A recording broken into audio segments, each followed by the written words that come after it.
Good morning mga idol. Alas 7 po ng umaga ngayon mga lods. Binabaybay namin po ang papuntang Dawis firing range dito po sa Bohol. At tetestingin po natin itong aking caliber Colt 45 kung gaano po ito kalupit at ang kanya accuracy. Tama naman mga lods, meron po ngayong activity ang PNP na yung tinatawag nilang yearly yata ang ginagawa dito, yung handgun marksmanship. So kita-kits tayo ron mga lods. At ito na, itong lugar na to mga idol, malapit na po ito sa firing range. So huwag nyo pong skip yung video para makita po ninyo itong ating pagtitesting mga idol. Alright, so welcome back once again to my YouTube channel. And this is John aka Papa Lods.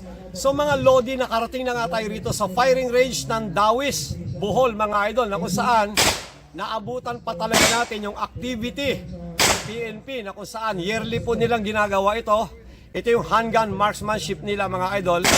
So tama-tama mga Lodi, susubukan natin ngayon itong ating Colt caliber 45 na 1911. Titingnan natin yung accuracy. So here we go. Okay, so mga idol, titestingin natin ngayon itong Colt 45 na 1911 na kung saan mga idol naka-compensator siya, no? Okay? So kung mapapansin ninyo, napakahaba niya mga lods. Okay, so titingnan natin yung accuracy nito kung gaano ito ka-solid. Ito po yung tinatawag nating Colt 45 1911. Okay? So clear tayo. So bawas tayo ng maglagay tayo ng ano. Susubukan natin mga idol kung matatamaan natin yung mga plate, no? 10 meters tayo, 15 meters. So mga idol, gagamitin natin itong Teflon, no? Reload tayo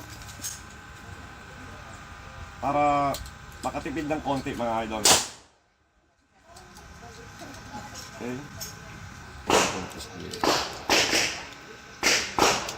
Okay. Sige mo na yan. Okay, so mga idol, titestingin natin yung accuracy ha. Meron tayong 8 rounds sa isang magasin. Tapos sa inyong patatamaan natin yung mga plate.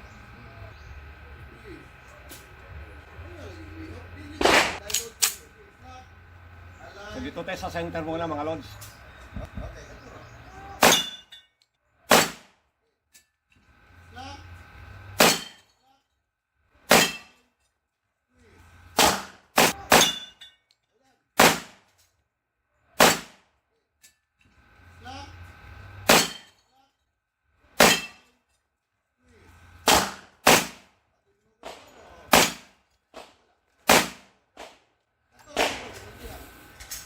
So nag-miss tayo mga idol. Pero yung accuracy niya, okay accuracy niya mga idol, ano siya? Dead center yung target natin, dead center. So mga lods, meron tayong natirang isang plate yung natira. Ulo. Tumama pero di natumba. Ito double tap ko sana, wala na akong bala. Tumama siya sa ulo pero di natumba talaga yan eh.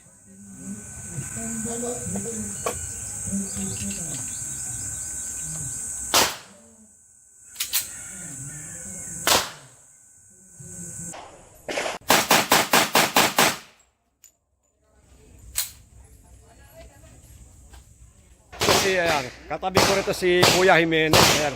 Kuya, unang-una nagpapasalamat ako sa pagtanggap mo sa akin dito. Nag-firing kami rito kasama si Kuya Jimenez, no? Nakasaan sakto mga idol na merong activity rito yung PNP. Okay, so sa layo ng nilakbay namin mula doon sa isla, nakarating kami ng Dawis dito sa firing range. Dako sa successful naman, tsaka solid talaga. Thank you Kuya. Yeah.